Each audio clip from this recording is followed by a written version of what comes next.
talks shows love to interact. You make very good comments. You ask very good questions. So I've requested her to be as interactive as possible so that you have the opportunity to give your views, your comments, your disagreement also. Only because she's more experienced doesn't mean she's always right. She'd like to hear what you think. You may be wrong, you may be right, and your questions. So with that, I would like to pass the floor to Kavita. Kavita, please. Okay. Thank you. Again, I want to say good evening to all the students that have joined, and thank you to Mr. Preetham and Mr. Leslie for giving me this opportunity to connect with you students.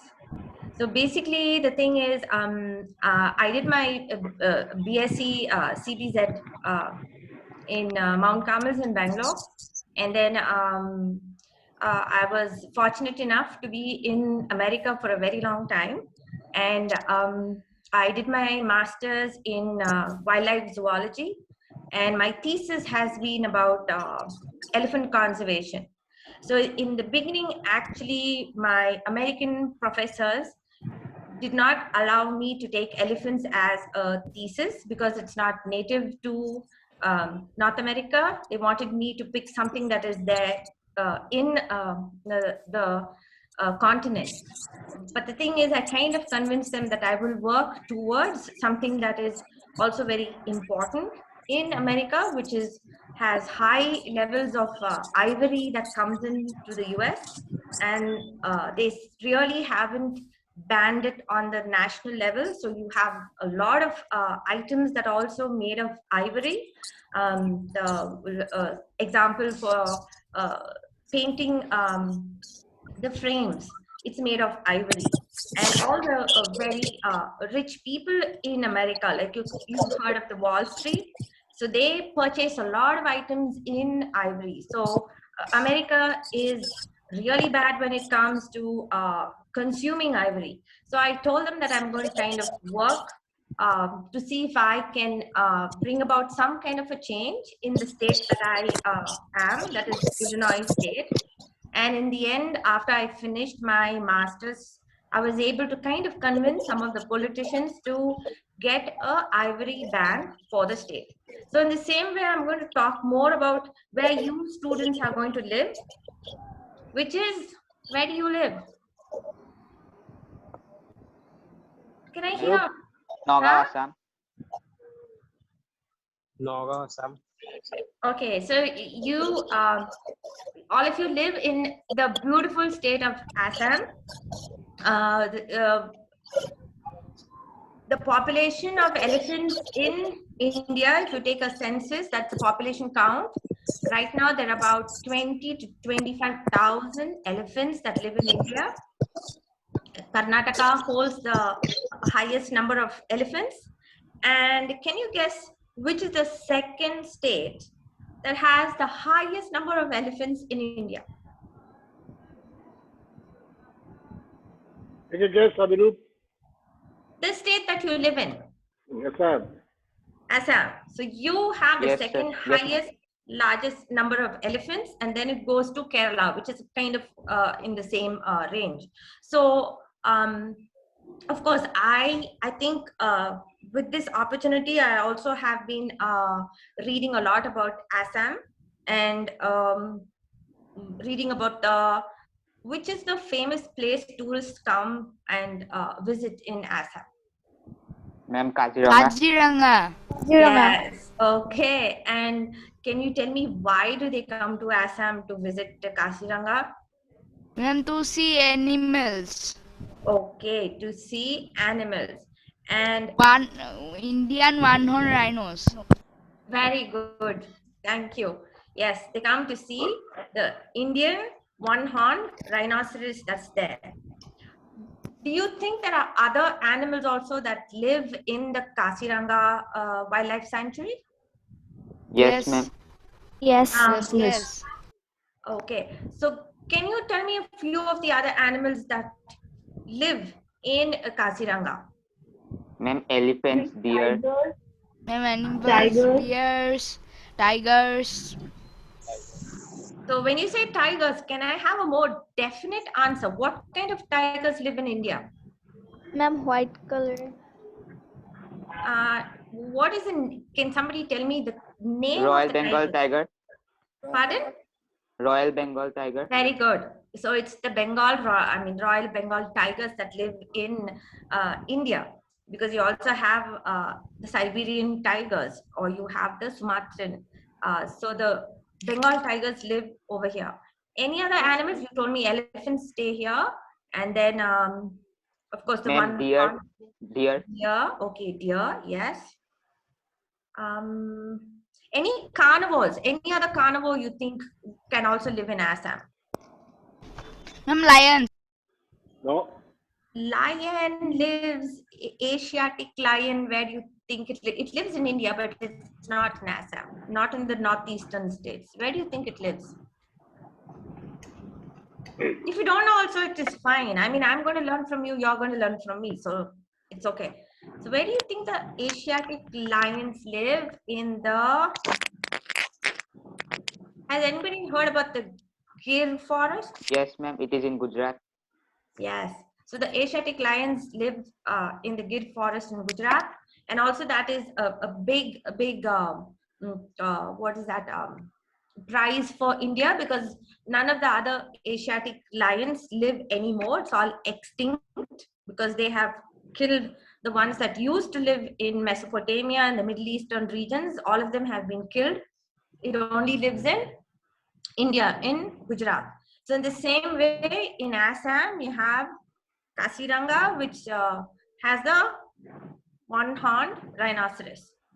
So the thing is, do you people have like a paper and pencil?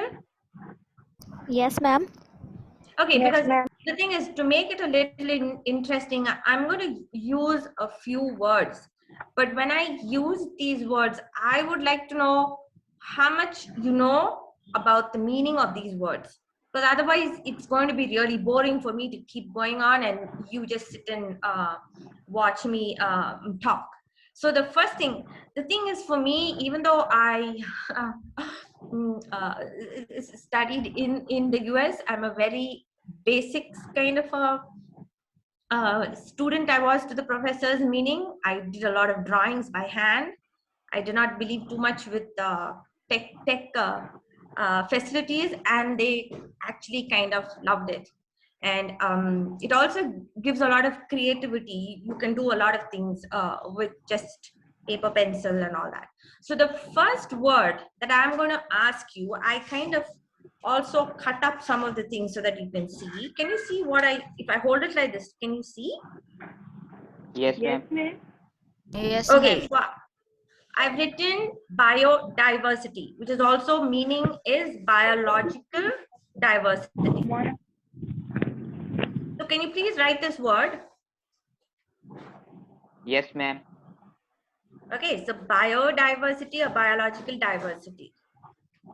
I'll give you a minute or two, and then you tell me what do you think that word means.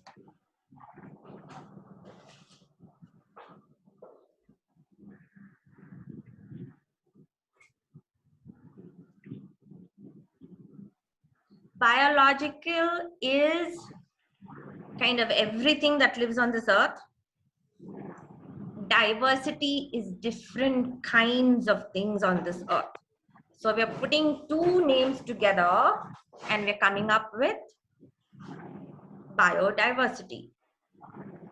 So what kind of things am I talking about? These are living things.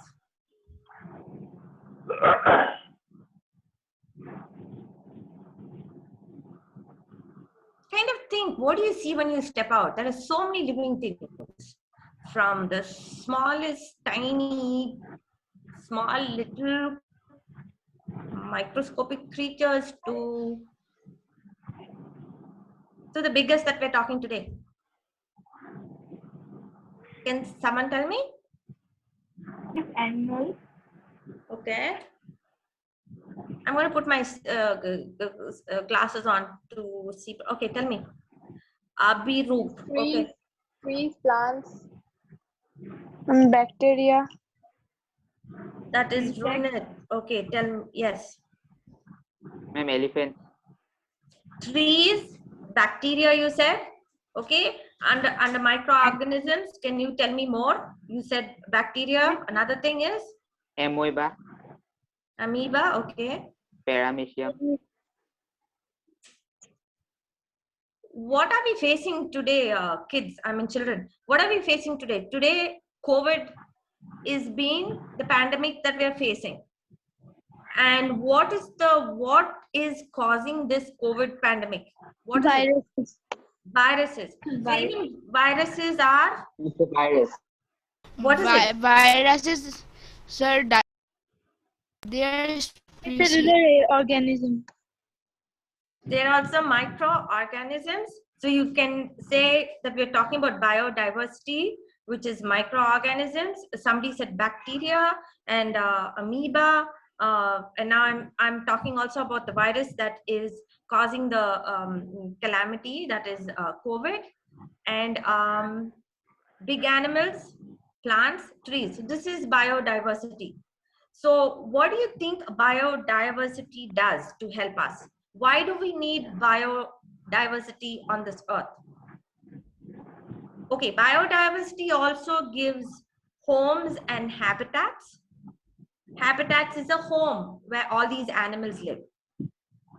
So if you take Kaziranga as an example, and you have all this biological diversity, what does it do to help?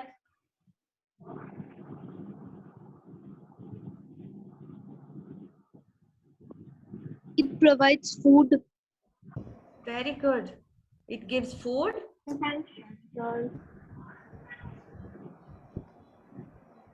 What are the basic things we need to live on this earth?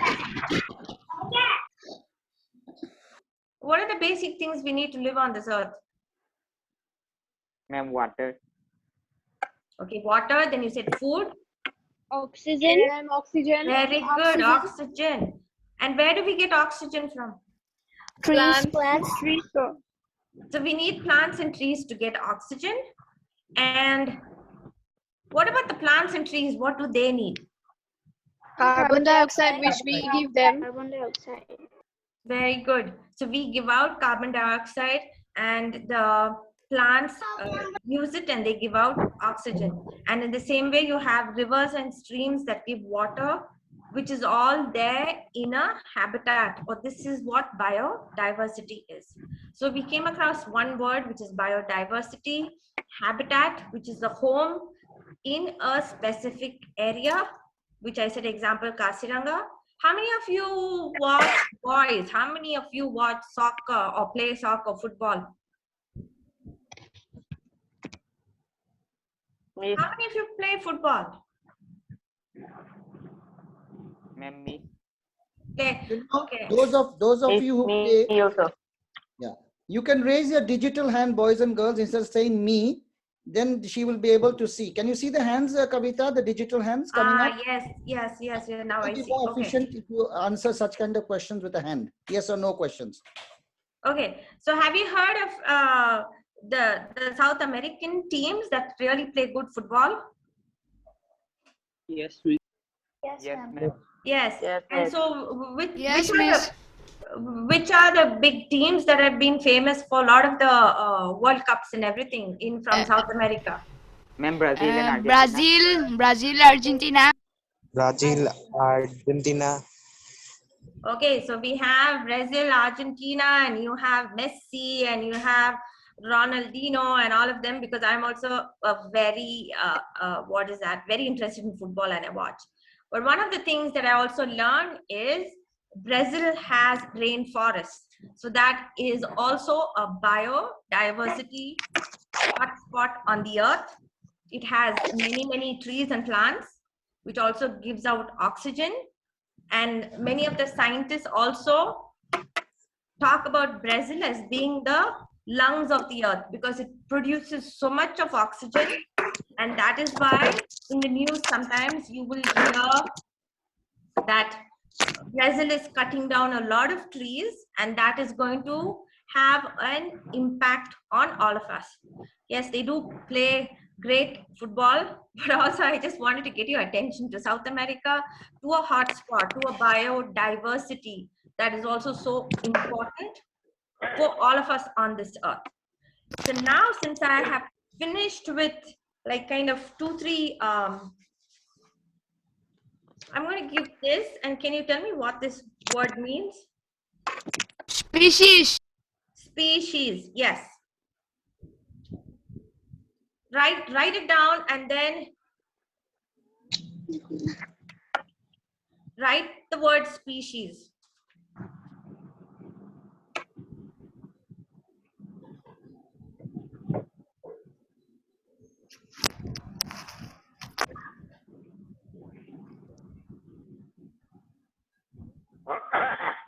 So can someone tell me, you raise your hand and tell me what is the meaning of species? What does the term mean, species?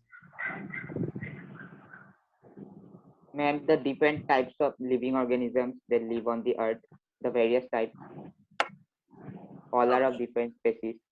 Okay, there are various organisms that live on the earth. We have ants you have insects, we have birds, we have mammals, we have amphibians. But what is the meaning of species? It's a group of animals or plants that have common characteristics among them. It has certain characteristics that is common among all of them. So that is species. So now the species, I'll start with just we humans. Does anybody know how we are categorized in the scientific world? Do we come under bears? Do we come under elephants? Do we come under lizards, snakes? What do we come under? We humans. Monkeys. Yes. These mammals. We are a mammal. That is a common characteristic, but as a species, what do you think we have? What do we come under? Monkey was one of the things that is right. So, okay, as a species, we are known as Homo sapiens, and then we come under primates. Primates. What are primates? Does anybody know? You said monkeys. What are the other things that come under primates? Chimpanzee. Very good. Chimpanzees. Then Gorilla. gorilla. Okay. Bear. What are the kind of different monkeys maybe you've seen in Assam? Have you seen any of the monkeys in Ma'am, Assam? orangutan. Okay, orangutan. Apes. Is macaque. Macaque, very good. You have heard of the Western Ghats? You've heard of the Western Ghats? Yes, ma'am. So that kind of covers Karnataka, Kerala and all that, and the macaques live there. It's called the lion-tailed macaques. They live in the Western Ghats. So we humans come under primates, which is the chimpanzees, the apes, the lemurs, the macaques and everything that live all over the world. All of it come under primates because we have common characteristics. So now I'm going to go to elephants. So how many kinds of elephants are there on this earth? Right now. Ma'am, 3. Very good. Who's this? Arihant? Yes, ma'am. Arihant, very good. So can you name the 3 species of elephants that are living on this earth as of today? Arihant. Ma'am, African elephant, Okay. Asian elephant, and ma'am, the third one I don't know. Indian elephant. But you know what? I need to give you a big clap that you came up with the 2 species. You said African and then you said Asian. Now, the thing is, you're right. In the African continent, there are 2 Ma'am, species. it has 2. One is African bush elephant and other is African forest elephant. Okay, so I think some of you are trying to Google and see the answers or something. Okay, that's fine. So you have the bush elephant, which is also known as the savanna elephant. Let me see. I think I had a cutout picture for one of the lectures that I went. Bush elephant, and you have the forest elephant. That is the one that you just now mentioned. And we have the Asian elephant. So in India, what kind of elephant lives? Okay, we have the Asian elephant and there are subspecies. It's divided into another 3 subspecies. So under the Asian elephant, you have the Sri Lankan, you have the Sumatran, and then you have the Indian elephant. And of course, as we discussed, in India, we have 20 to 25,000 elephants that live in India. And Assam is the 2nd largest state with which about 5,600 elephants that live in Assam. So the biggest among this is the bush or the savanna elephant that lives in Africa. Now, before I go a little further, one of the questions I wanted to ask you is, because if I keep on talking, the main question for today was, why do elephants matter?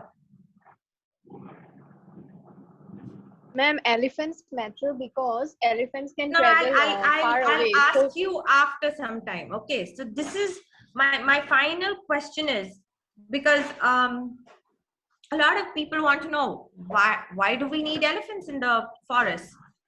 Maybe we can do without elephants. I mean, there are many people, and sadly, what is that?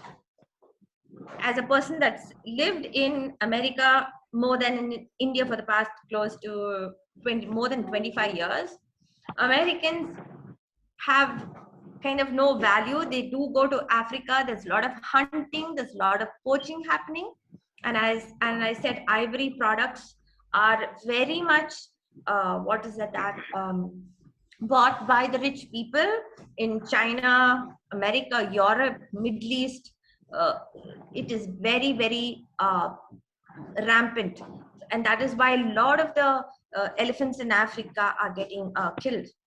So let's first just talk a little bit about the savanna elephant, which is also called the bush elephant, which lives in, what is the meaning of savanna? Can somebody tell me?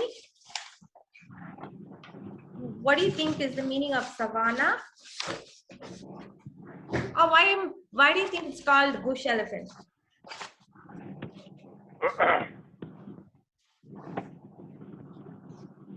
Grassland, ma'am, grassland. Yes. Where the picture is very okay. I'm going to go that side. Take it. So it lives in the grasslands, and it can also live in the desert areas. So everybody knows about Africa as a continent. So there are 2 species of elephants that live here. One is the bush elephant and one is the forest elephant. So the biggest land mammal on earth is the bush elephant. And there are many things to the elephant that is very interesting. I'm going to see my picture somewhere there. I'm going to go get it. The elephant has features such as a trunk. It has huge ears, and it also has tusks. Okay, so what do you think the tusk is? Why are the tusks there for an elephant? Like, can someone give me the functions of why the tusks are there? And what are the tusks actually? We also have them in the mouth. What do we have in the mouth?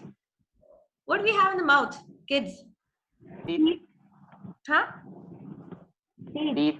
Teeth. Very good. Okay, so we all have teeth. So this is the elephant's incisors, it's called. It's the front teeth that starts to grow, and it grows continuously as they get older and older. So what do you think the functions of the tusks are? It is made up of material such as ours, which is dentine. It has an enamel covering to hold it tight. But as an elephant with these tusks, what are the functions of these tusks? To eat food by breaking it down. How does an elephant eat food? With the nose. With their nose. Okay, No. the nose is the trunk. Yes. So what does it use the tusk for? Let me finish the tusk and then let's go to the trunk. What does it use its tusk for? And for lifting things. Yes, it lifts the bark of the tree because they do eat the bark of the tree. And do you know why they eat the bark of the tree?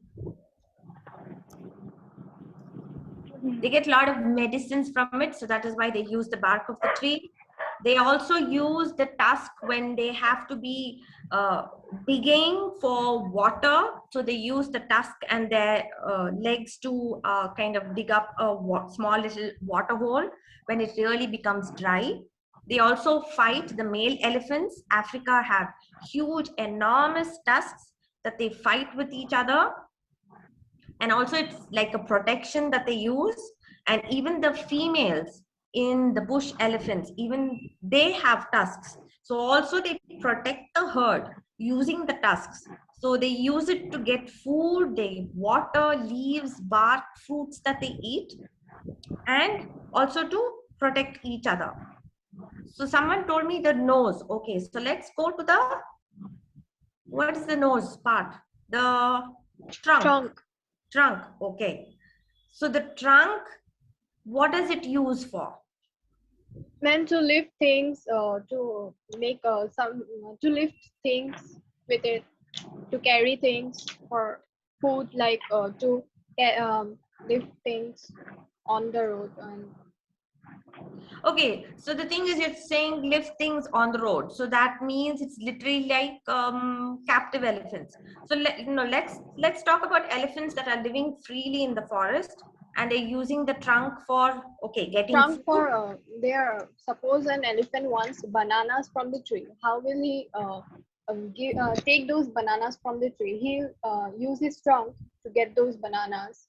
Okay, very good. And you know, another thing with elephants, I mean, I've seen this because in India, I've had opportunities to be with elephants. They are such good eaters in the sense he doesn't want he or she to just pick fruits that are smashed up on the ground. They very gently go and pick the bananas or the jackfruit from the tree and then they eat it. So they're not like dirty eaters or anything. They're very particular about getting the fruit from the plant and they eat. And also they drink lots and lots of water, which is through the trunk, the nose that they have. So they take in a lot of water and then they put it into their mouth, and that's how they drink water. And also elephants get hot during the day. Ma'am, for breathing. Pardon? For breathing. Can you repeat that? Ma'am, for breathing. Yes, for breathing. Yes, sorry. Yes, for breathing. So for taking in water, they also splash water on their back so that it kind of cools off for them. And the amazing part for the elephant's trunk is they have kind of close to 40,000 muscles and tendons that kind of work. So it is a very powerful animal. Evolution has given it a lot of strength, a lot of might, but it is one of the most kindest, gentle, loving, compassionate animals on the earth. So I think that is also very important for you to know that you see an elephant, you see these huge tusks and the body is so huge. It's like 24 feet across in length and more than 10 foot at the shoulder level. I mean, I'm talking about the Asian elephants. And but behind all this huge big body that you see, is also a animal that is one of the most kindest and loving creatures on earth. So that is why a lot of the people in conservation in Africa or in India too are trying their best to make sure that the elephants do not become extinct. So now we finished with the bush elephant, and then one of you also mentioned the forest elephants. So now I showed you a question, why do elephants matter? So I'm going to give this example of the forest elephant, which lives in the western side of Africa and in the Congo region. Does everybody know Africa, kids? Yes, ma'am. Okay, so can you picture the African continent, north, south, east, west? So this forest elephant lives on the western side of Africa and a large part of the Congo basin. So if you look at the Congo basin and the western side of Africa, it also has rich tropical rainforests. It has, can someone tell me what a rainforest is? Brazil also has a huge rainforest. Our Western Ghats are a tropical rainforest. It has very humidity also. It's a forest in which plants and animals, birds, all live together. Very good. So you have a biodiversity, a huge number of plants and animals live here. And most of the trees usually in a rainforest are also very tall. There are different varieties of trees that are there in the rainforest. So why do you think I'm trying to connect the forest elephants with the rainforest that they live in? What am I trying to connect? Can you tell me? And also it leads to this question, why elephants matter on this earth? I'm talking of rainforests, I'm talking about huge trees, huge diversity of plants and animals and fungi and everything that is there. And I'm putting the forest elephant in the Congo Basin and Western Africa. What do you think I'm trying to connect? Why is this elephant so important? What do you think it did over here?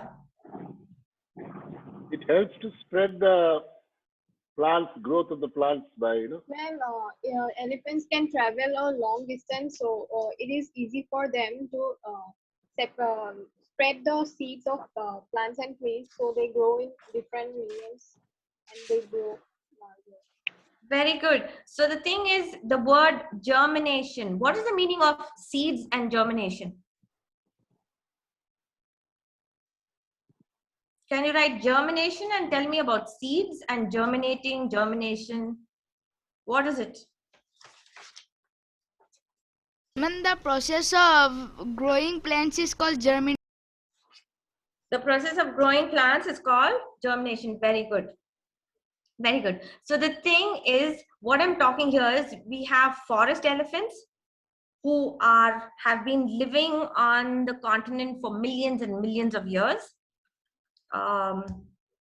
And they eat different kinds of fruits. They are they're the only animal that can consume or eat large number of fruits per day. So in India, it loves to eat bamboo, it eats jackfruit, it eats bananas, apples, melons, or they love all those fruits that are there.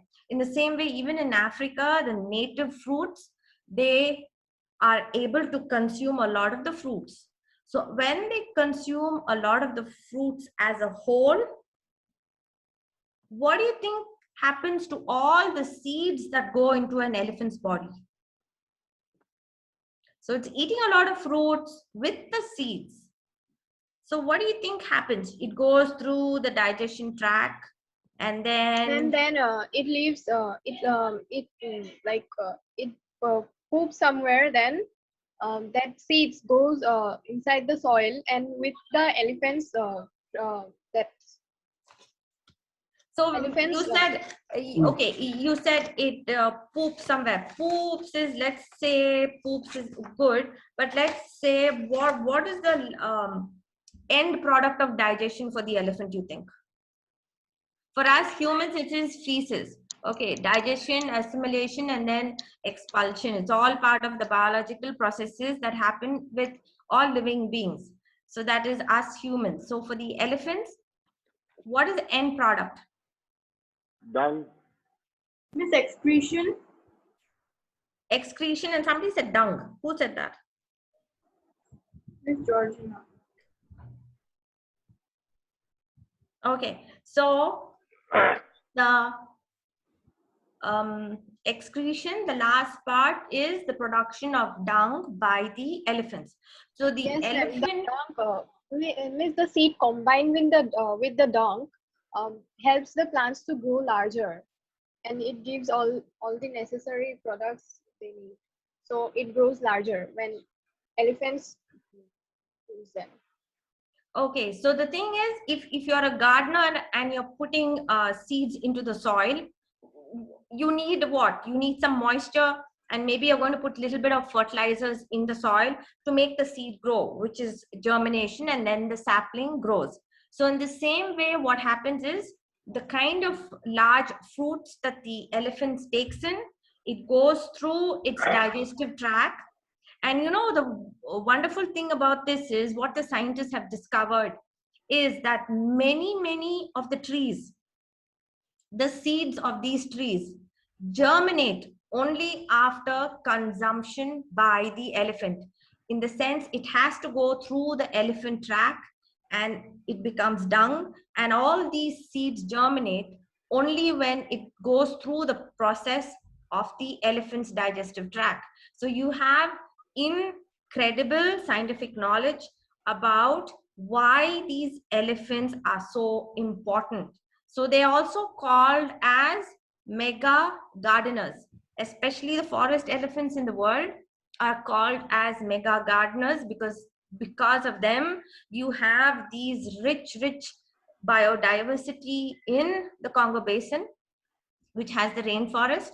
So practically the dung is full of moisture, it has nutrients, so the seed grows. And as one of you said, elephants travel and move and cover large distances. So as they move, they poop, as you said, poop dung, and with it, a lot of the seeds are assimilated, and then you have saplings that grow. And this is one of the reasons why you have the rainforest in Africa. So we have one strong point that says that we need elephants. We need elephants in Asia, we need elephants in Africa for the huge forests that they have created. When an elephant moves, it also breaks tough terrain, in the sense you have sometimes clusters of very hard trees that grow. Or in India, there's the lantana plant that is just growing everywhere, causing a lot of barriers. And the elephant is the animal that can break through. So it creates pathways. Can someone tell me what are the things then now? An elephant, why is an elephant important? The mega gardeners, we spoke about seed dispersal, germination. Anything else that comes to your mind? And Miss, many insects feed on the dung of the elephant. I have heard that. Yes, many insects feed, so it's kind of a food, and very good. And actually, you have the dung beetles. The dung beetles, they come and they really are what is that, fantastic. They make small little balls and they'll roll it across for food. So there are a lot of other insects, butterflies and moths, they all come and kind of feed on this. hero banna.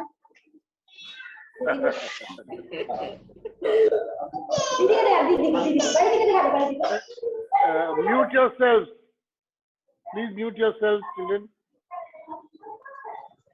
Okay, so the thing is, I'll give you an example. As the elephant walks, the elephant has huge footprints. So the elephant, as it walks, if it is rain, it makes huge footprints.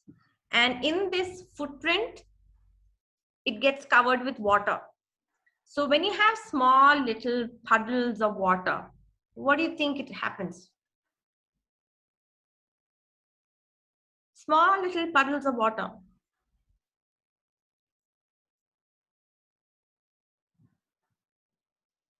Can it help other smaller living things for something?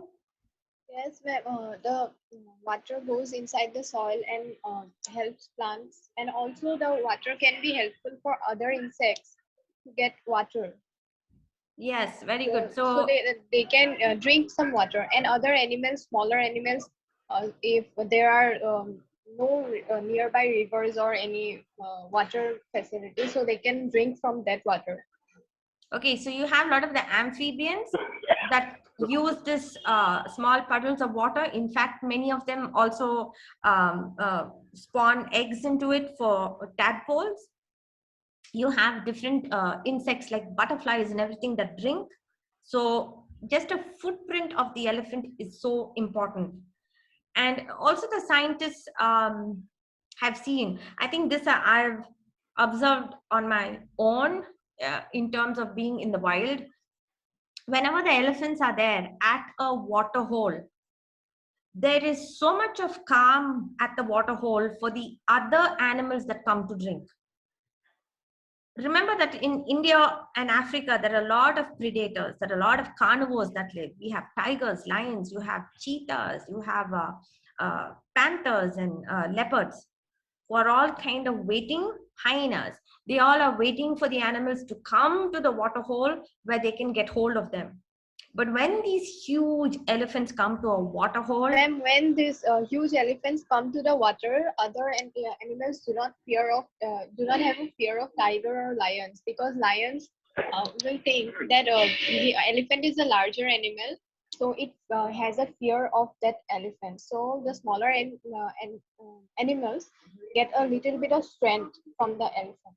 yes, as I said, it's one of the most kindest, compassionate animal, elephants.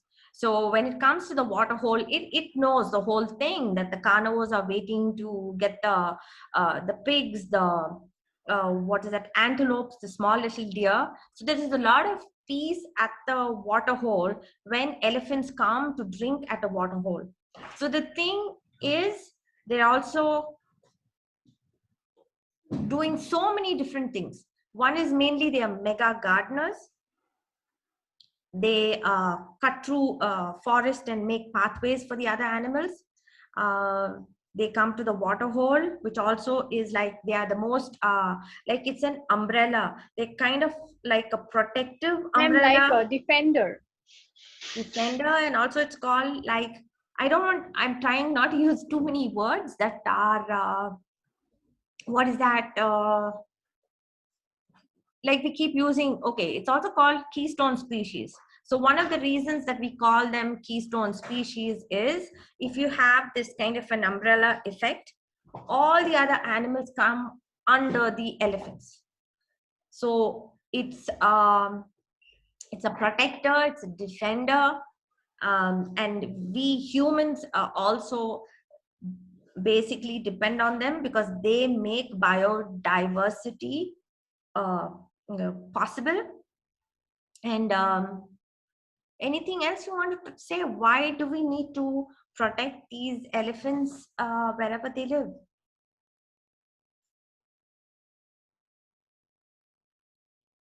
Any other function for them? Any other what do you say, like any other role that they play, that they should live on this earth?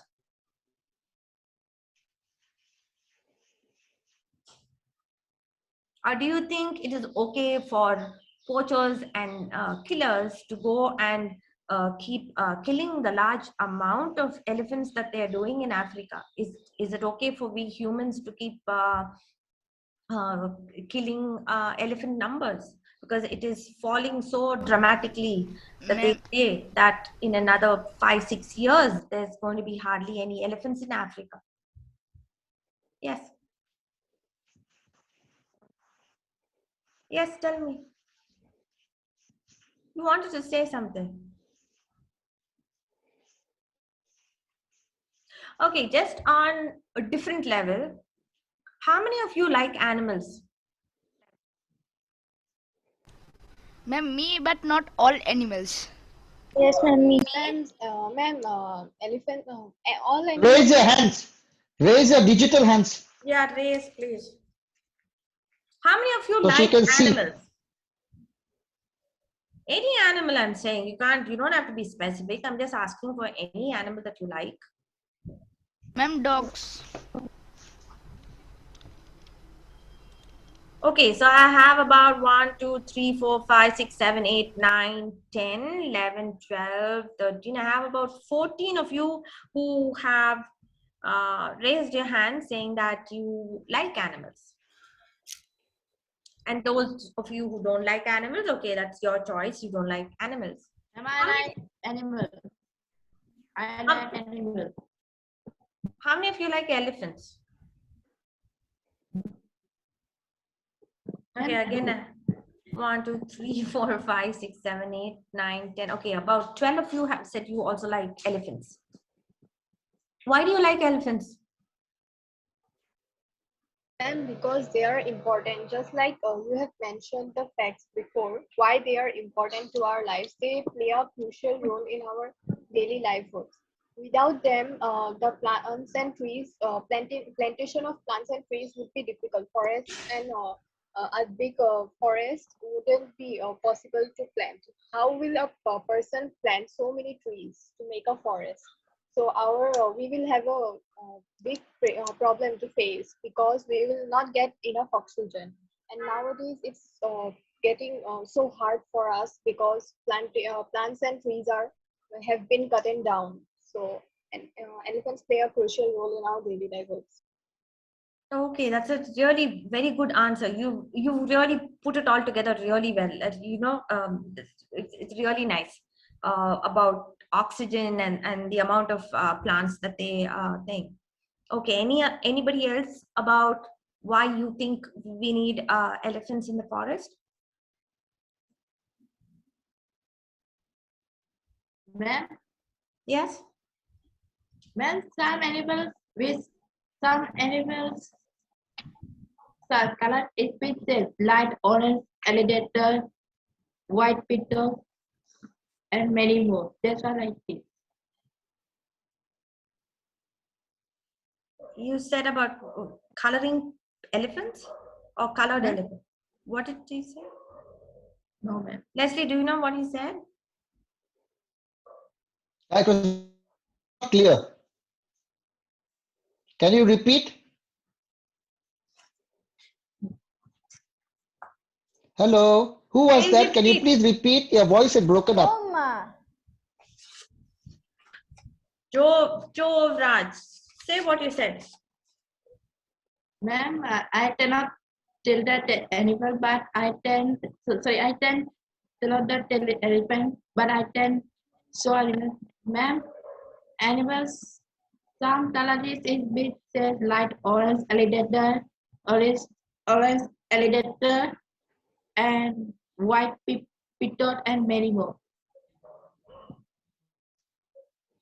Okay. The thing is, I think Yes, Kavita. Yes, please. He's also a very special child. Yeah. So you may see his response in that context. Yes, okay. How many of you have been close to an elephant? Like, have you been to a zoo? Have you been to a wildlife sanctuary like Kaziranga? How many of you have seen an elephant in the wild?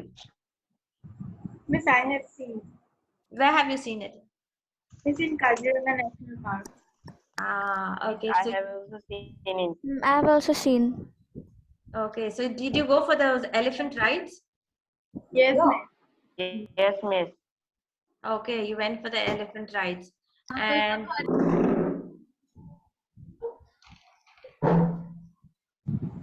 how is this situation, you think, in Assam about elephant what's that, protection? Actually, Assam is doing a wonderful job with the wildlife sanctuary that it has, and also with all the other animals and birds and so many different diverse animals that live in the state of Assam. So the government is doing a good job, because remember, in India, it is the forest laws that give protection for the Bengal tiger and for the elephants. A little bit I know about the forest laws is because I helped a certain NGO write petitions to the Supreme Court to stop allowing the use of captive elephants that we see in India, the ones that are taken for what that in the temples, or Kerala is very bad that way. It has a lot of captive elephants that are kept chained, which is not the right thing to do. So you have forest laws in India that is actually gives a lot of protection for the animals. And I think you have close to 520 wildlife sanctuaries in India. If you look at the whole world, India does very good for its animals. I always say this. I mean, that's what I've said to my US professors too. And they too say that nowhere in the world you have so much of protection given that.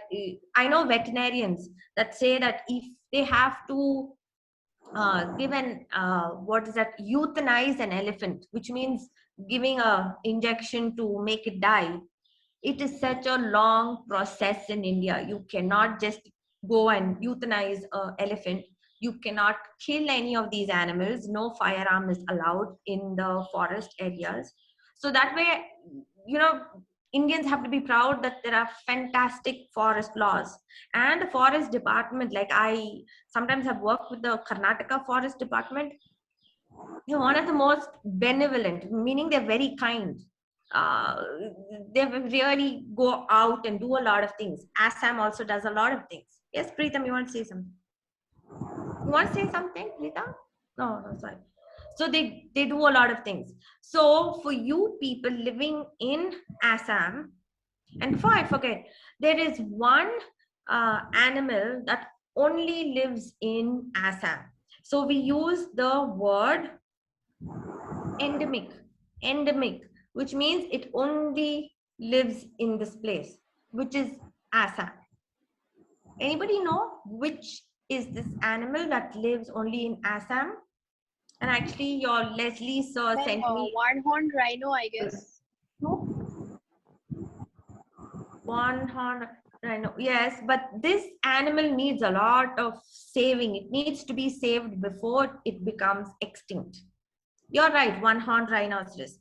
This particular animal needs to be saved. Does anybody know? Yes, it's a tortoise. I forgot the whole name, but it's a tortoise. Tortoise, no.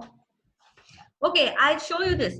The thing is, since there's not too much of time, I did not include a lot of things. But if you look at elephants, how do you think they started to evolve on this earth? What kind of an animal you think that they came from? Before they became elephants, for millions and millions of years, what kind of an animal you think they came from? Did they come from like birds? Did they become elephants? From fish, did they become elephants? Ma'am, it's some like mammoth or... Okay, can you see this? I'm trying to hold this. Hold it higher. Little to the left. Yes. Yes, miss. Can you tell me what kind of an animal this is? Mammoth.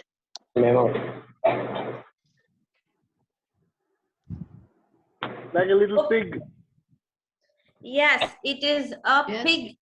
It is a pig that lives in the swamp areas. This is kind of going back 40, 50 million years back. It is a swamp pig that used to live. And from there, we have an evolution structure that finally comes to the elephants that we see. So there is a kind of a pig that lives in Assam, which is called the pygmy hog, that needs protection. Like I was just reading it recently, learning more about Assam, thanks to you students. There's about 150 of these pygmy hogs that are there, but your state is doing a lot of work to be able to increase the number and put it in the wild. Now, what are the other animals that are very unique to Assam? When I say Assam, it's also the northeastern states. Wherever the Brahmaputra river runs, you have the Manas Wildlife Sanctuary. So what are the other unique animals you think lives in Assam?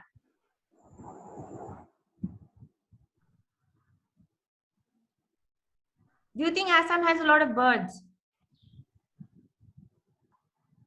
Yes, Yes ma'am. or no? Yes, because ma'am. you have these wonderful wildlife sanctuaries. There are thousands of birds that come and live in these sanctuaries. There are a huge number of birds in Assam. So what are the other unique ones that are there? Actually, I tried to take some photo shots of these. One is called I'll try to give you the shot.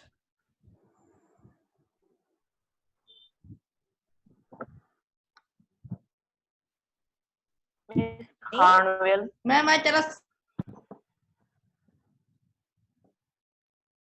Golden langur. Yes. And this is a langur. Yes, very good. So it lives This is, in ma'am, this is Assam. found in Manas.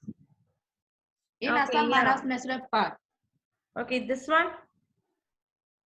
Miss, it is a leopard. Cloud leopard. Cloud leopard. Clouded leopard. Leopard. Yes, it's called clouded leopard. It's one of the smaller species of the cats, and it lives in the Assam forests. Now there I have a picture of what I was talking about.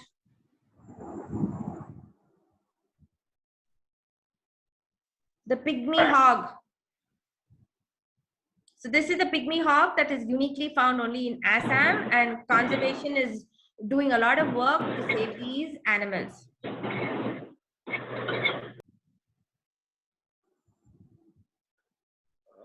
I just come in for a moment, Kavita. Yes. Okay, children, if you ever go to Guwahati and Basista, there's a pygmy hog conservation camp. You can go and see these small pygmy hogs. It's in Basista, okay? Next time you go to Guwahati with your parents, you can go and see them. It's as small as a little cat. I've seen them myself. Okay, carry on. Hello? Yes, I don't know what the screen has. Oh yeah, something got, who's this? I think somebody else has put a picture for the screen. Yeah. Ma'am, Pratiksha. Ma'am, sorry. Okay. Pratisha. Okay, we carry on. Okay, this is going to be an easy answer. What do you think these are? Ma'am, dinosaurs. How long back did they live?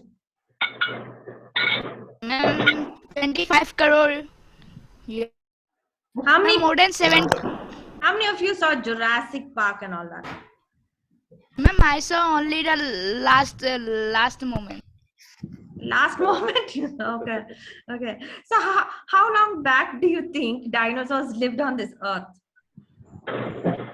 But 7 crore years. 7 crore years. So, okay, can we kind of talk in millions? Miss 66 million.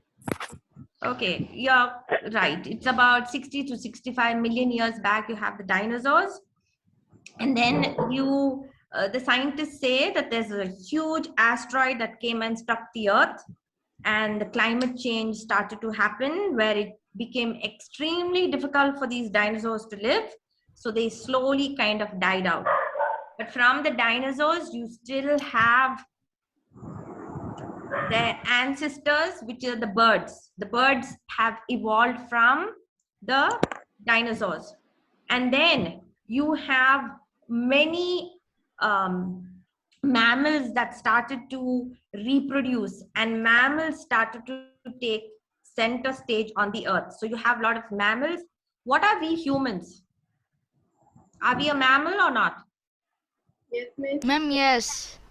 Yes, We are ma'am. mammals. Okay. So what are some of the common characteristics of mammals? Can someone tell me? Ma'am, they do not lay eggs. Okay, yes. They give birth to live young ones. Yes. And usually it Ma'am, is they one. contain hair. Yes, good. You have hair on the body. Yes.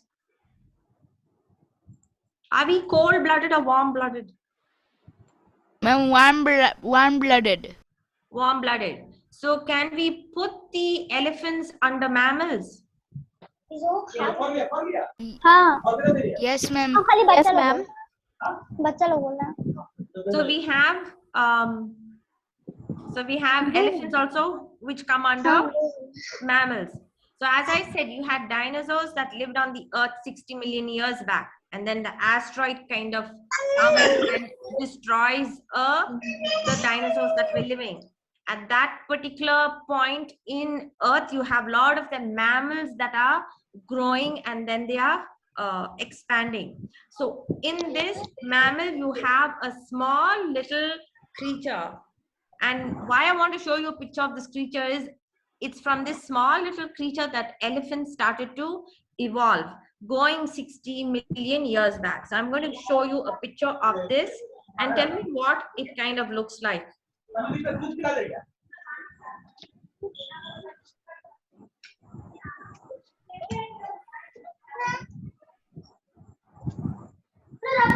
Mammoth. Ma'am, leg. What does it look like? Homologs. Ma'am, mammoth. A No, small mammoth. No, okay, it's not a mammoth. Okay, so just see how it's small. So what do you think it is? It's a small one. It's a Maybe small No, one. Lawrence. like squirrel and like hyena. Can you repeat that, please? It looks like a little bit like a squirrel and little bit like a hyena. Okay, so you're correct. It kind of looks more like a squirrel. Actually, it comes under the rodent family. It's like a small little rat, which is also called the hyraxes, that lived, this is millions of years back. And scientists have said that from this small little hyrax, that is a rodent, it started to evolve into the, I showed you a picture of the swamp pig. It became a pig and kind of a hippopotamus. That is why the elephants also have the trunk. They have the trunk which the ancestors also had from the swamp pig, and a kind of a hippo-like creature that was also there. And then it slowly started to evolve into the elephant. Now, I'm just going to show you this picture. I don't know how much you can see. What does this look like? Can you see it? Ma'am, older species. Okay, so if I'll ask you this. If you draw a tree has many branches and it has roots. Yes? Yes, no? Can you repeat? Yes, ma'am. Yes, ma'am. So in a plant, it has root systems that are underground, and then it grows, and then it has a lot of branches. So the thing is, what evolution shows is that there is this kind of tree of life. This is all based on scientific things that they do with bones and fossils and DNA and everything. I think as you grow into the higher classes, you will get to know what fossils are, what is DNA, like why we come under primates. It's also because a lot of the DNA, that is the genetic material, we share with the chimpanzees. That is the main reason that they kind of club us under the primates. How many of you maybe have heard about Jane Goodall? Has anybody heard about Jane Goodall? Okay, yes.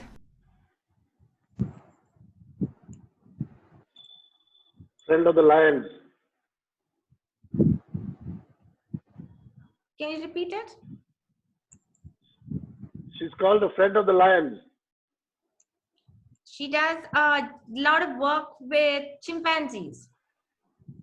Jane Goodall. So she has spent also a lot of time in the forests of Africa, and from a very young age, like she was barely 20 when she was there, and she's done a lot of work with the chimpanzees. And she's the one that also added a lot of this evolution theory with evidence that we have DNA, which is almost like 99.8% so similar to the chimpanzees that are there. So the thing is, when you see any creature today on Earth, it's been on our Earth for many, many years. Elephants first started out as small little rats, rodents, or squirrels. Then they became into like a swamp pig. And then they had all these trunks and the tusks. So basically, the thing is, the earth belongs to all living creatures. Everyone plays a very important role in the tree of life. So you have fungi, you have bacteria, you have birds, you have insects, you have different kinds of reptiles, carnivores. So the thing is, when we look at this whole thing called biodiversity, you always have to remember that we humans are very new on this earth. We came just, if you take the evolution, maybe 150,000 years back. But if you look at all the animals that have been here, it goes to millions and millions of millions of years back. So I think what conservation people are trying to say is also be nice to animals. They all have a living place on the earth. All of us need air, water to breathe. All of us are connected in this web of life, as they call it.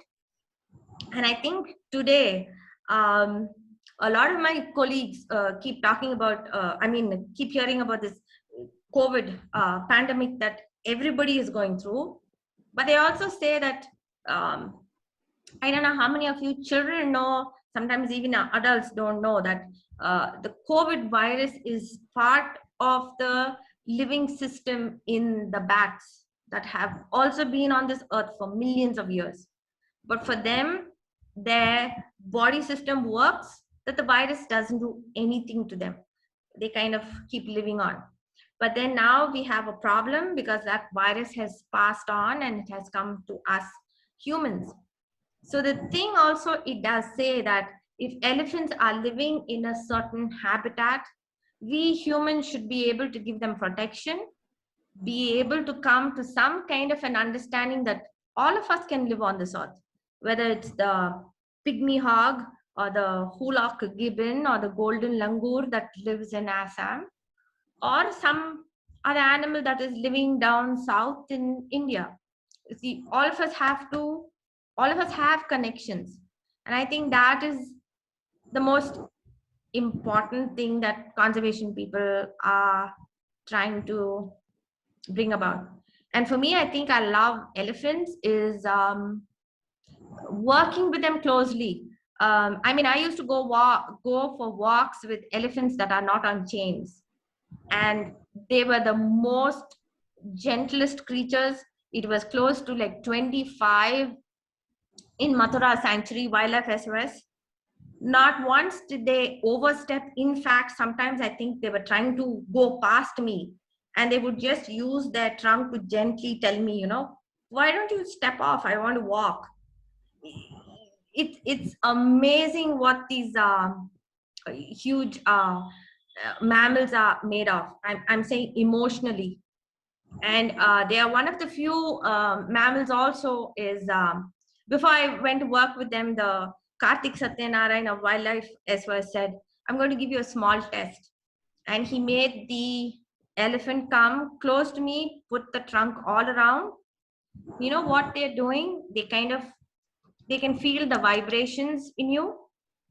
They are extremely intelligent mammals, and they can pick up vibrations, whether it's positive or negative coming from you. So he said, if you can pass the test, then you can come and work in my sanctuary.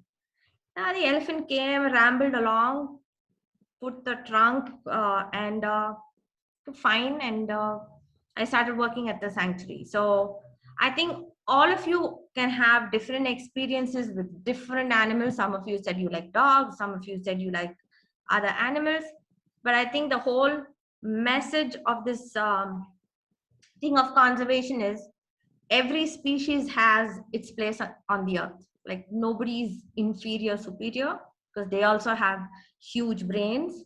We also have a good thinking brain. And hopefully Assam and other parts of India can hold on to the rich biodiversity that it has with all the plants and animals. So now any questions anybody wants to take?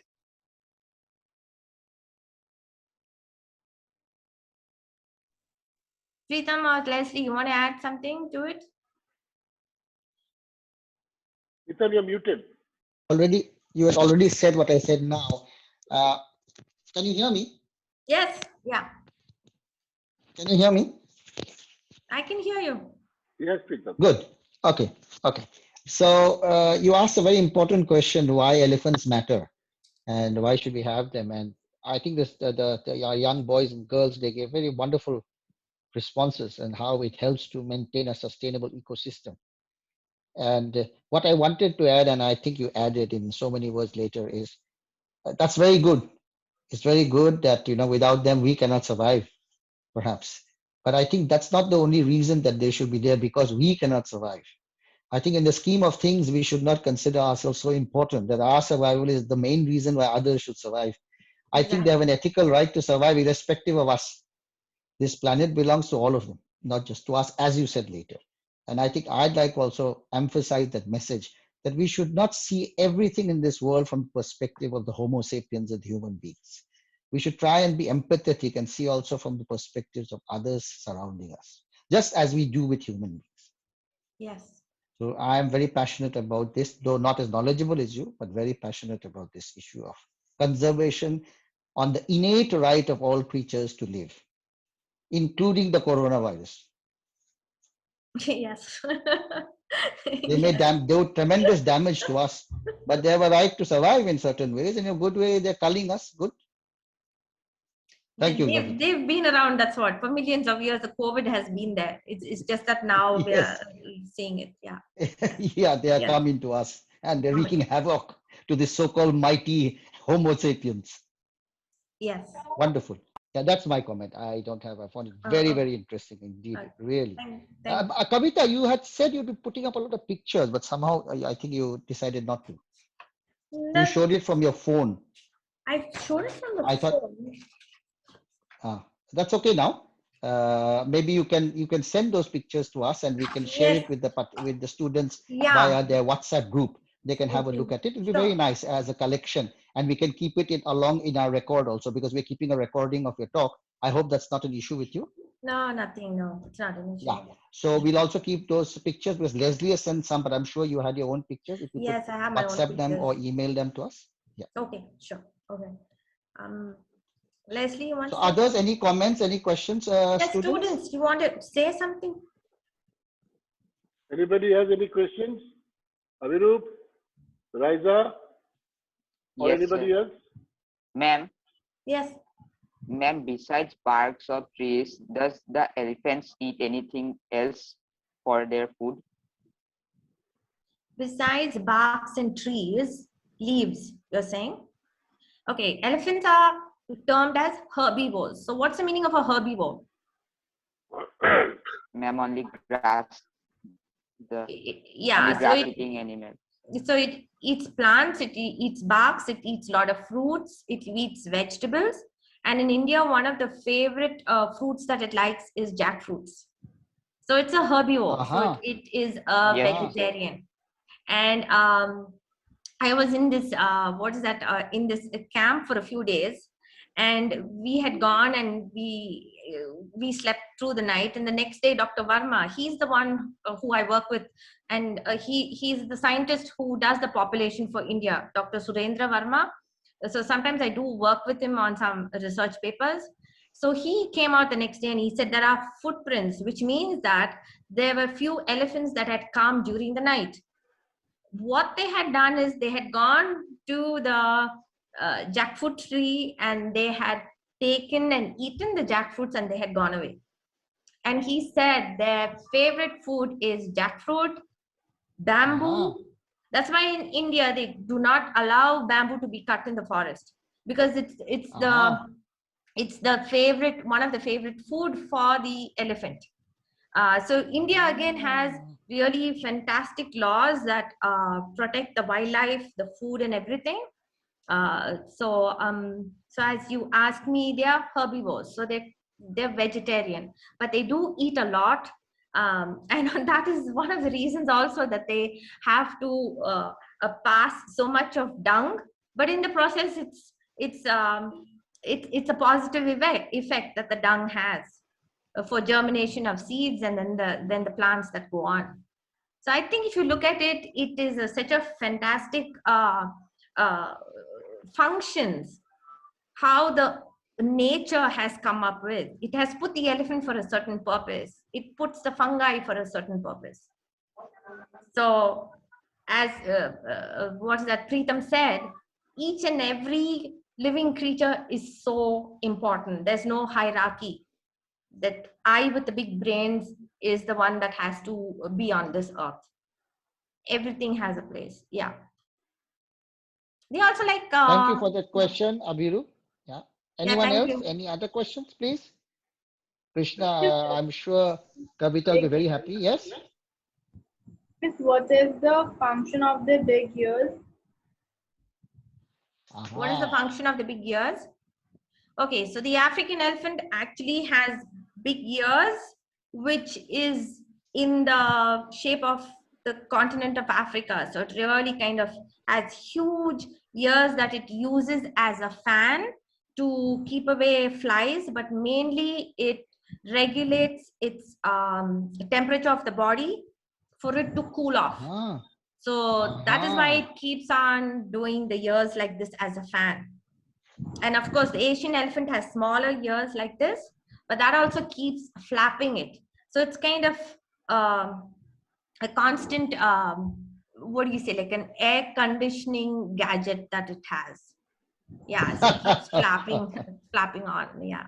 And that also has a lot of blood vessels which are very close to the skin.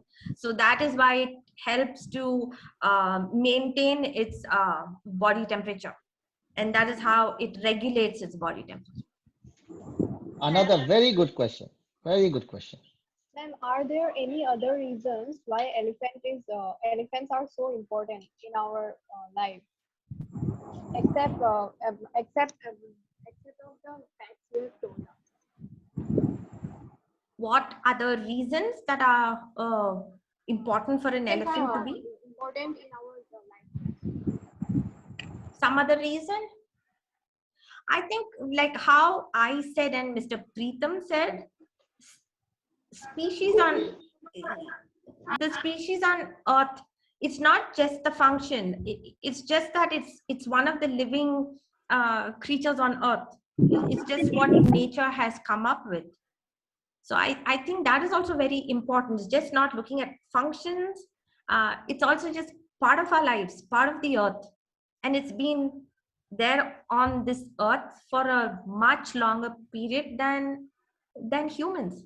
So I think sometimes it's just part of nature. I mean, can you tell Very me good. why do you think? Okay, let me ask this question. What is the importance of Homo sapiens on this earth? And you know Homo sapiens, right? Homo sapiens is we humans, the modern humans. Ma'am, Homo sapiens. Yes. Yes, ma'am. Please, yeah, tell me. Because some works cannot be done by animals or other insects, but can be done by humans. Like some effects, like for example, the greenhouse effect, or other We facilities. cannot hear you properly, Raisa. Can you come Ma'am, closer to your mic or do something? Yeah. Yes. Yes, ma'am. Now you can hear. Can you hear me? Yeah, now very clear. Thank you. Yes, thank you. Like some of the work that is done by humans cannot be done by the animals. For example, some intelligent things.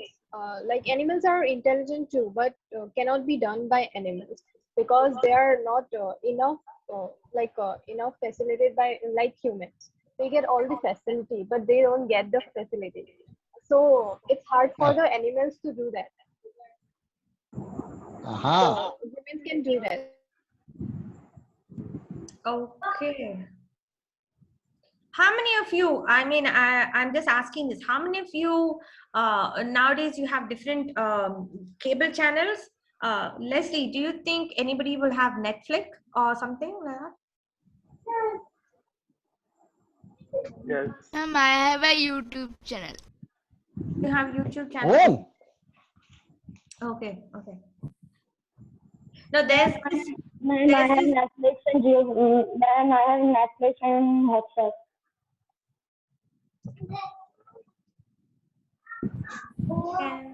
Can you repeat that, please? Ma'am, I have Netflix and Hotstar Premium. Oh, okay, you have Netflix. Now, the reason I asked is there's this beautiful true story documentary that is done.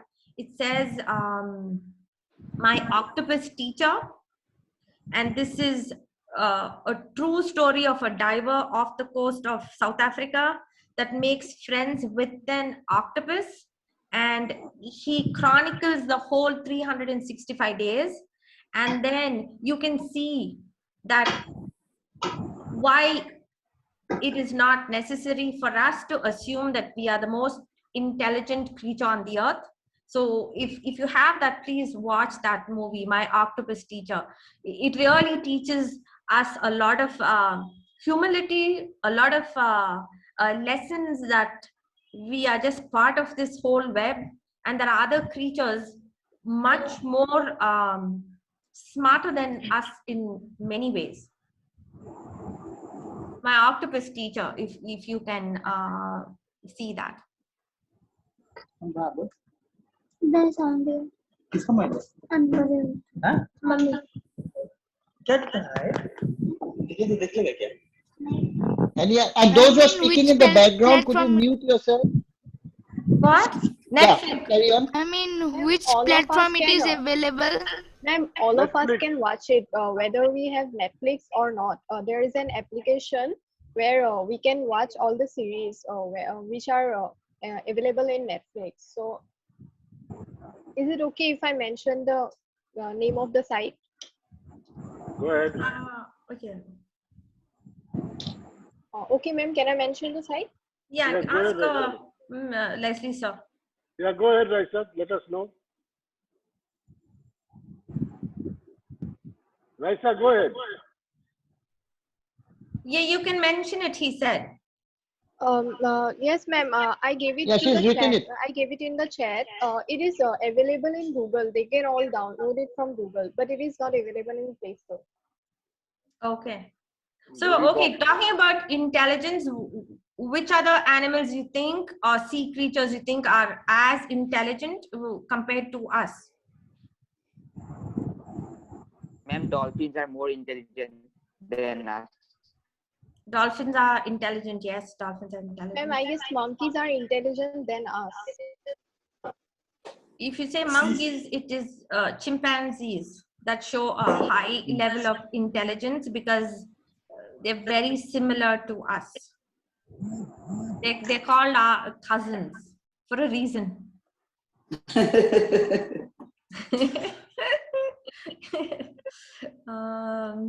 Okay, so you have chimpanzees, you have dolphins, you have elephants. Elephants are highly intelligent creatures. They have a huge brain. And actually, they say that, do you know the word empathetic? I think Mr. Preetham used it. Empathetic is that they can show compassion, love, sadness, tears, and they help each other a lot.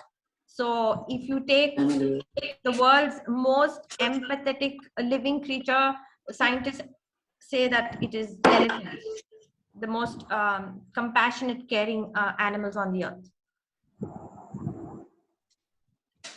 There are two I'd like to mention. One is the crow, one of the top 10 most intelligent animals according to some. Of course, when we say intelligent in certain tasks, not necessarily all tasks. And another is my daughter. The Congo African grey are the most intelligent animals. With according to Dr. Irene Pepperberg and her colleagues' studies, they are able to do tasks, many tasks equivalent to a child, human child of 4 to 5 years. And they have the emotional conditioning 2-year-old child. So they're extremely intelligent, therefore mental illnesses that humans have. Like You know some of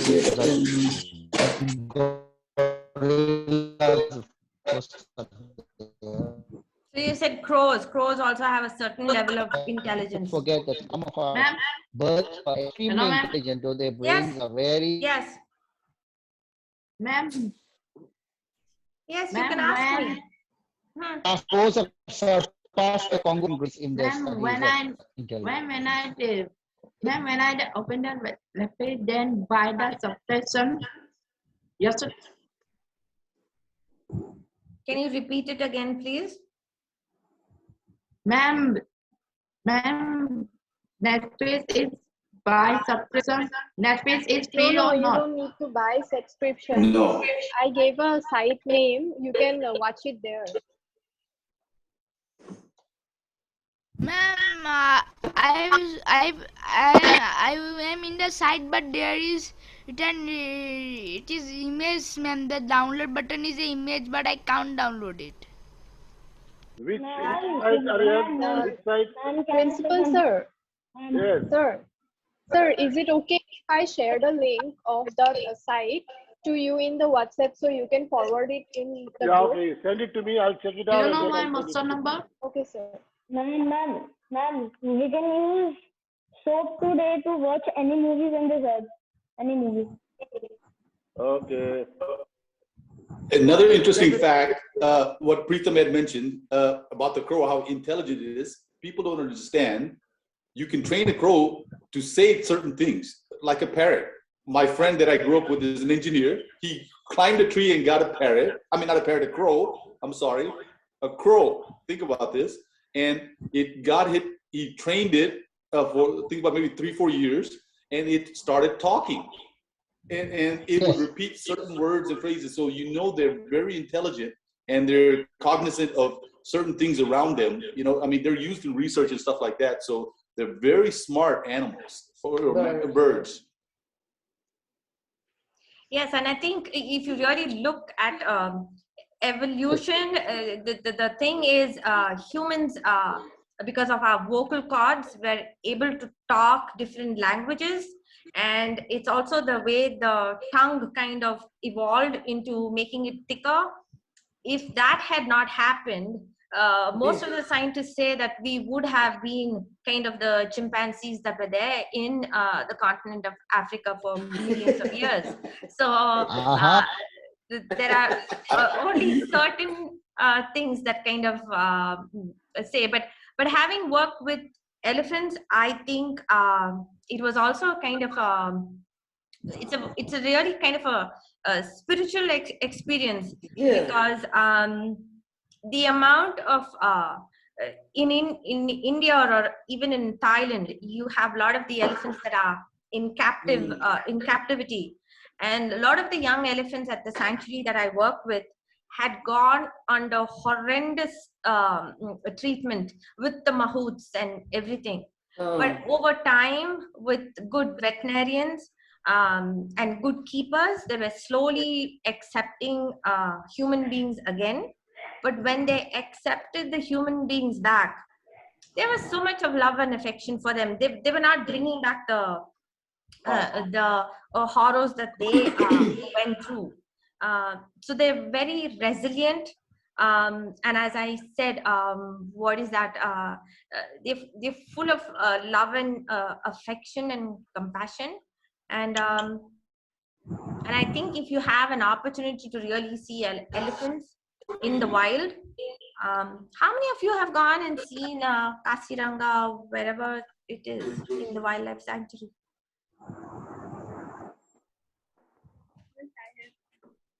Two of you. Ma'am, And it was I all have grown. seen Kaziranga from the road. Listen, Road. What? On the road. Yeah, passing, driving by. Yeah. Now, looking at an elephant All- on an elephant ride, do you think the elephant is very strong to carry all those passengers on the back? Yes. Do you think it is strong? Does it have a strong spinal structure to carry all these people on its back? No, it's not good for the elephant's back to do so. Actually, it is having a hard time because it is the elephant's spinal cord is not made for putting people on it with all that equipment that they have and walking on tar roads. Elephants have very soft pads that they can only walk through the forest areas with the soft earth. So when we humans make it to walk on the tar roads, it is terrible for the elephant's foot, and it gets a lot of problems and arthritis that you see with captive elephants.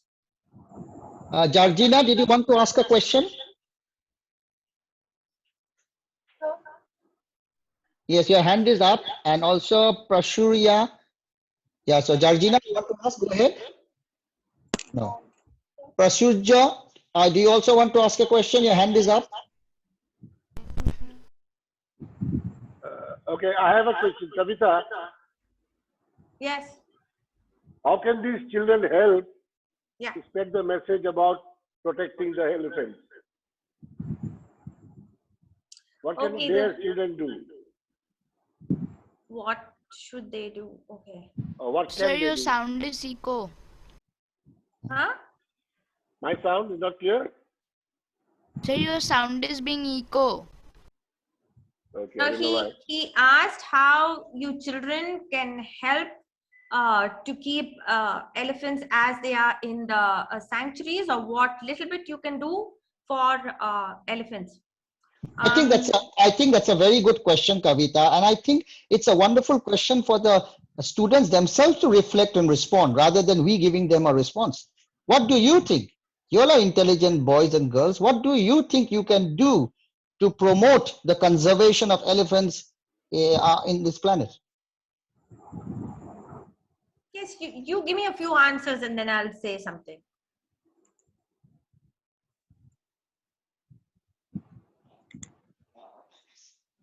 Yes, Abhirup. Shouldn't ride Yes, on sir. the We'll come, Abhirup, then we'll come to the next person. Raise your hands digitally, those who want to say something. Yes, Abhirup. Yes, sir. We can protect the elephants by the first thing is by catching all the elephants poacher who kill them and get their ivory. Just a minute, Abhirup, the question is not what the government can do, what you can do, you as students. Can you go and catch poachers? I don't think so. No, You are too sir, young to do that. If we can inform the police and all if we see any like that. Okay, good. Anything else? Yes, Georgina, you wanted to say something? How you can? So we shouldn't ride on the animals, ride on the elephant. That's a very good point. That's a really good point, that we should not be riding elephants and taking rides, whether it's Jaipur or any place in India, we should not be taking elephant rides. That's a very good point. Thank you, Georgina. Maybe you can discourage your parents from buying ivory products if they're available at all. Yes. You get me? Raisa, you wanted to say something. Thank you, Georgina. You can lower your hand. Yes, ma'am. Some of us, if we know some people some of us, those people who use produces ivory products, we can motivate them, and at least we can ask them not to do this. It's harmful for our nature. Whether they listen or not, it's our duty to motivate them that not to do this things. Okay, the thing what I learned from what's the doctors, veterinarians and scientists who work in India, ivory is a banned product in India. So, and most of the Asian elephants, the Indian elephants are born without the tusks. So poaching does not happen really in India as such. And also the forest laws in India are very protective. As I said, even a doctor cannot put an elephant to die unless it's on a certain medical condition. So in India, actually, the problem now is, positively I'm saying, there are a lot of elephants, 25,000 elephants, and this year they said that the number of calves born in the wild exceeds. So both elephant population, the tiger population is doing wonderfully in India. So, but you have animal-man conflicts that are really increasing. Anywhere else, if man wants to take more land from the elephants and the tigers, so there is constant, the tea estates, the coffee estates, they put firecrackers, all kinds of things are happening. So maybe you people can tell people when they put firecrackers, or even there's a lot of poisoning that is happening with the elephants. They stuff the fruits with poison, and when Oh my the God. elephants eat it, they're dying. So we have a lot of electrocution deaths in Kerala, and it's again done on purpose. So if you see things like that, you can of course keep lend a voice. But what I found is, after coming to India 3 years back and being here because of all the COVID restrictions, I am part of this group called Friends of Elephants. So what I can do is I can give some of that information to your principal, so that you people also can join this organization. It's just run by Dr. Verma, who is an elephant expert in India, and you can kind of see, you can log into talks that happen. And I think I'll also kind of give a feedback to Preetham and Mr. Leslie about what you children can do in India for further good things for the elephants. Ma'am? Yes? Ma'am? Yes. There's so many hunters kill the animal. Why? There is so many. Can you repeat it, please? Hunters kill the Hunters. animals. Yes. There are so many hunters in the... See, right now the African elephants are having a real problem, because most of the hunters that are going to Africa are coming from America, Canada, Europe. They all like to hunt. So they go to Africa and they're hunting out these savanna elephants and the forest elephants. And I forgot, I think, to mention this, is that the forest elephants, I think I have a picture here, I'll show it to you. They have tusks that have a kind of a rose pink color. Why do you think they might have a rose pink color? It is because of something that they eat. So the thing is, as I said, forest elephants are living in the Congo Basin, which is rich in rainforest, is also rich in minerals. So what these elephants do, this is over, as I said, millions of evolution that's going on. They eat a lot of fruits, but they also go to these minerals, licks as they're called.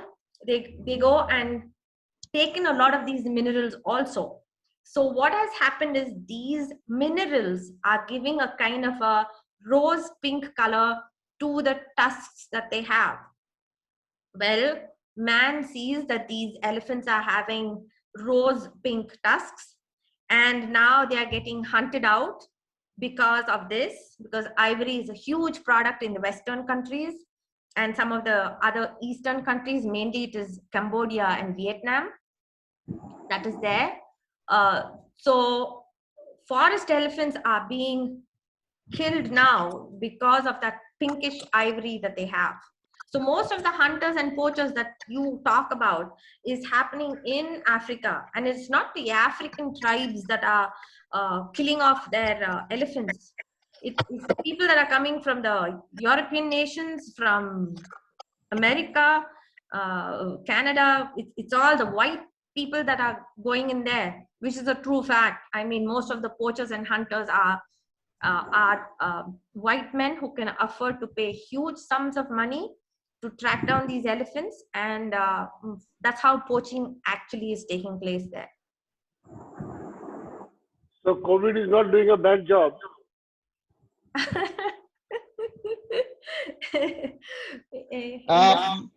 Kavita, I was thinking that maybe we have taken up a lot of your time, and I don't think we should take further advantage of that, even though you're passionate. And I think it would be good that we bring this session to a close. Children, if you have further questions, I'm sure some of you do have. You've been asking so many interesting questions. Even I had many questions down, but I should ask them. You are most welcome to send it to your principal, who can forward it to Kavita, who will respond according to her time and availability. No guarantees. We just can't ensure that. And Kavita, please send us that link. It's not only the children. We also would like to see how we can contribute to conservation of elephants. Yes, definitely. Responsibility of everyone. It'll be wonderful. So please do send it to principal or to me or to both of us. There's no problem at all. Lorraine is the one who was instrumental in bringing you on board. So I think it was Leslie's wonderful idea that the thanks should not come from him, but thanks should come from the person who was instrumental, without whom we wouldn't have had this wonderful session. So I would like to pass the floor to Lorraine, but before I do so, Kavita, we normally have a tradition. After the talk is over and the students leave, the speaker along with core group, generally it's Leslie and I, and this time it will be Lorraine, will, if you have the time, you can have a small reflection session on what you think about the session and what could be done in future talks, if you would like to come in or any other topics. Is that okay with you, Kavita? Yes, fine. That's fine. Yeah. Wonderful. Okay. So the floor is yours, Lorraine. Can you hear me? Very clear. I can't see you, Kavita. I can't see you. The lighting is an issue, yeah. You can see. Okay. Kind of. Hey, Kavita, sorry. Firstly, I have to. Hi. Hi. Hey, Lorraine. Sorry I Hi. came on late. I had a little babysitting issue with our neighbor's dog. But however, I'd like to thank you very much on behalf of Loyola School, the students, the principal Leslie, and Preetham, who's a well-wisher and a facilitator. A big thank you for your time, your precious time in giving us such a wonderful interactive presentation discussion. And I'm sure this is going to really help all of the students in opening our minds, not just for elephants, but also about the biodiversity and our importance. And the things that you mentioned, like also Preetham said, that, we are not the only ones on this earth who are important, and all the details, and you use a very, very simple language to explain to the students. So I'm really grateful for your time. And thank you again, and we'll talk. And I'm looking forward to you visiting our school. Yes. Maybe we can make a trip with the kids to Kaziranga or some other sanctuary, and and learn more. Now, I think once this COVID thing becomes a little better, Lorraine, yes, hope, because I haven't seen the one-horned rhinoceros. Yes. Ah. No, I haven't. I haven't really been in many parts of India as such, except for say Karnataka and back, and that's it. You have to come. Yes, that's a promise. I will. You're most welcome, Yeah. Kavita. Thank you, Leslie. I'll take you to Kaziranga. Kasinang, because I think when I see pictures of the golden langur and the Hulak gibbon and all, oh my God! For me as a wildlife zoologist, it's like it's like unimaginable joy to see all these animals still kind of existing, even with all the pressures that are happening with the human conflicts and everything. So, Lorraine, will you And stay we with us? thank after you for this? the work you're doing. Well, I think I really love what I'm doing, and like this movie I was telling the kids to watch, my octopus teacher. Oh my God, I start to get very emotional when it's about these animals and all that. And my nephew was sitting next to me, and he was asking me. I think the children can leave now if you want. Yes. Yeah. Okay, children. Thank you very much for your Okay, valuable Thank you, time. ma'am. Bye-bye. Thank you, Thank you. Ma'am. Bye-bye, sir. Bye. Thank you, Miss. We are glad that you gave us so Thank you, sir. important Bye, knowledge. Miss. Thank you. Everyone, thank you, principal sir. Bye. Yes. Sir, Yes. sir, I gave you the link along with the video, along with the Yes, screen yes. recording. You can share it to the group. Thank you, sir. Thank you. you, Raisa. Thank you, Raisa, very much. Okay, Leslie, you can start removing if they don't go. Maybe they're not at the laptop. You have the power to remove. Hey, Lorraine, look at this. Hey, I know. I didn't know you had a dog.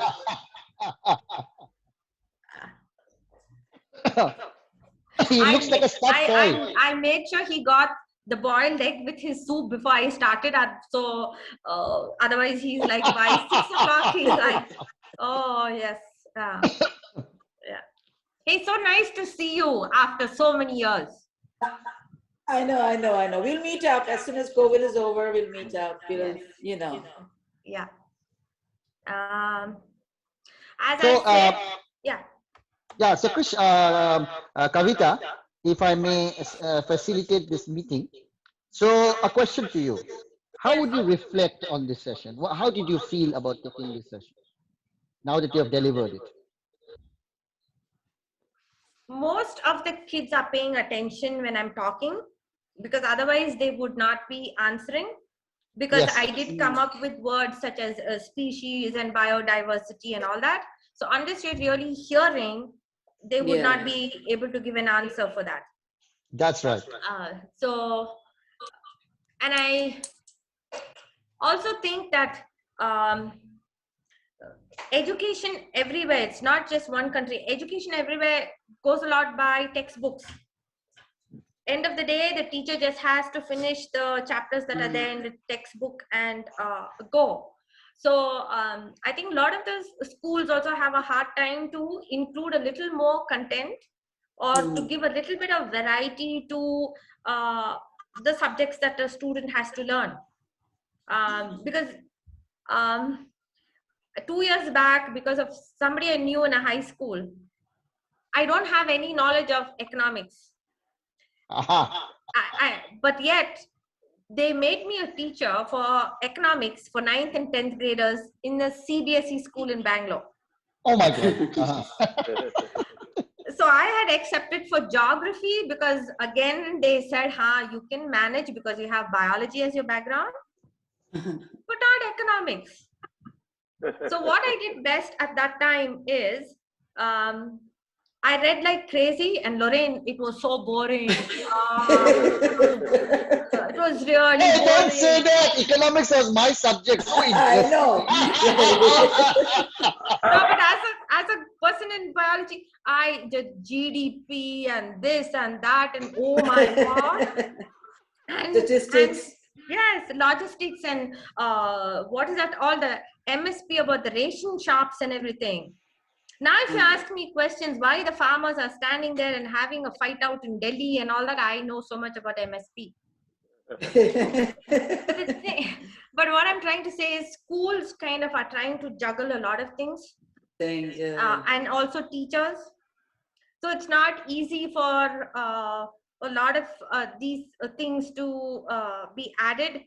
But I think at the end of all my teachings that I even did in Bangalore, the students wanted to talk about my side about wildlife and animals, because they said, most of the teaching has become so dry that they are so bored in the class.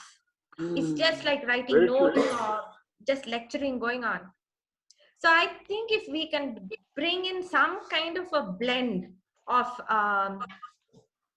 what they have to study, but also bring in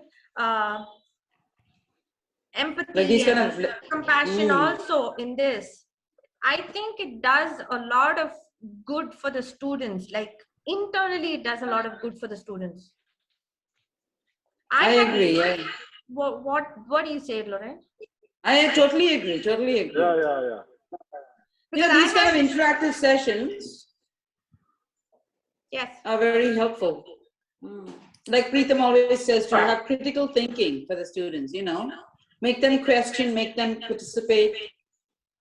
Yes. What I'm thinking is, you know, on the walls of the school, I'll write down words like empathy, conservation, ethics.